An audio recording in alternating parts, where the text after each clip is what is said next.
Erosion and flooding driven by large waves, changing water levels, storms, and ice continually impact the Great Lakes coastline.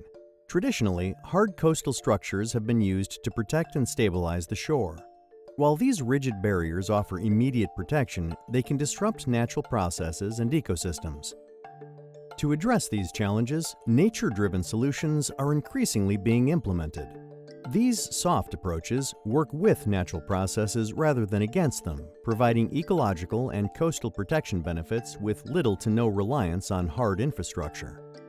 One of the most common nature-driven solutions is planting native vegetation. Native plants can develop deeper root systems than non-native species, strengthening soil stability, reducing erosion risk, and improving infiltration. Plantings can be tailored to local climate, soil, and hydrological conditions, ranging from terrestrial plants that grow on dry land to emergent species rooted in shallow water to submergent vegetation that establishes entirely underwater. One challenge with using native vegetation in the Great Lakes is that initially, when the vegetation is not mature enough, it can be very vulnerable. So it has to take time to establish and grow those roots into the ground. Native plants that are mature and established can be more adaptable to changing conditions, more capable of self-repairing over time, compared to hard infrastructure. For example, while native vegetation may suffer some damage from ice forces, it can migrate and regrow, whereas hard structures may crack, shift, or become permanently damaged, eventually requiring repair. One other challenge with using natural vegetation is that it requires maintenance and upkeep to ensure that invasive species aren't invading and that the health of the plants are maintained. I think having realistic expectations in terms of what the vegetation can or cannot do can go a long way. For example, if you have a lot of wave energy that's eroding a given coastline, you shouldn't be relying entirely on vegetation to take care of that problem.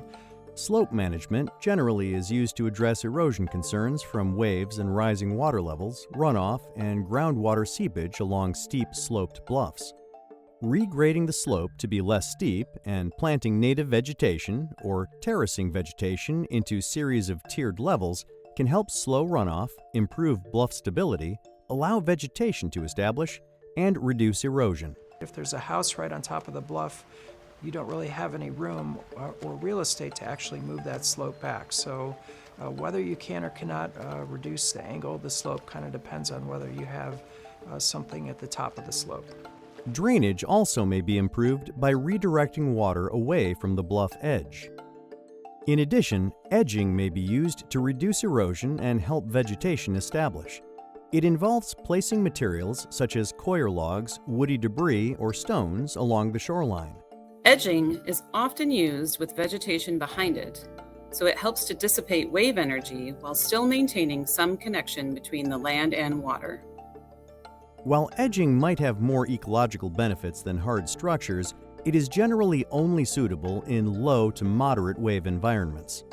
Additionally, when synthetic materials like sandbags and sand-filled geotextile tubes are used to protect the bank, they may only offer temporary protection and can break down over time, potentially releasing microplastics and harming nearby habitats.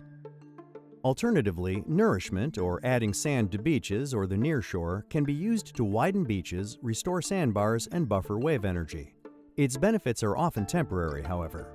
Nourished sand may be carried away by natural sediment transport processes, thus repeat applications may be needed to maintain benefits. To lengthen the lifetime of nourishments, they are often paired with coastal protection solutions that help retain sediments. Suitable sediment characteristics are important to nourishment resilience. Matching native grain size and composition of sediments can help avoid ecological disruptions. In addition, using similar or larger grain sizes may slow sand movement compared to finer grains. In many cases, cobble beaches, sometimes referred to as dynamic revetments, are implemented. Similar to sand, they can move and rearrange in response to different forces. Compared to sandy beaches, cobble beaches generally have more stable profiles because cobbles take greater wave energy to transport. Nature-driven solutions are often utilized in coastal dune restoration. Coastal dunes are sandy landforms that naturally protect the coast by buffering incoming wave action, storm surges, and flooding, and provide vital habitat for plants and animals. Because dunes are actively shaped by water, waves, and wind, they can be susceptible to damage from erosion, inundation, development, heavy foot traffic, and invasive species. Key aspects of dune restoration generally include planting native vegetation to stabilize the sand, removing invasive vegetation, nourishing the beach, or adding walkways or sand fencing to limit disturbance. Dune restoration is often an iterative process where long-term monitoring and upkeep are critical. Artificially reinforced cores may be considered to limit erosion and provide increased structural stability. Restoration of coastal wetlands also involves nature-driven strategies. For example, establishing native vegetation can help filter surface water to improve water quality and buffer incoming wave energy. In scenarios when human development is threatened by coastal hazards, such as erosion and high water levels, human adaptation techniques may be used. Planned relocation, also commonly referred to as managed retreat, is an example of this, where buildings, homes, or other infrastructure are relocated further inland to allow for the continuation of natural processes. Establishing local ordinances and regulations, such as a setback distance based on expected future recession, also allows for erosion to continue naturally. That prevents new or additional infrastructure from being built in harm's way. When estimating future recession, however, it is important to note historical estimates may not be representative of future scenarios due to changing waves, water levels, and structural developments.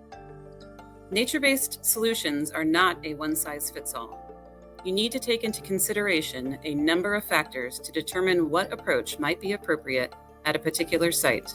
Their applicability may vary with coastal landform type, sediment supply, ice, water level, and wave energy. In areas with higher wave energy or severe erosion, for example, nature-driven solutions may not be suitable on their own. For those situations, hybrid or structural approaches may be a more appropriate form of nature-based coastal solutions. For further insight into this topic, feel free to explore the additional resources provided. IISG would like to acknowledge the following sources for their media and imagery contributions. Thank you for watching.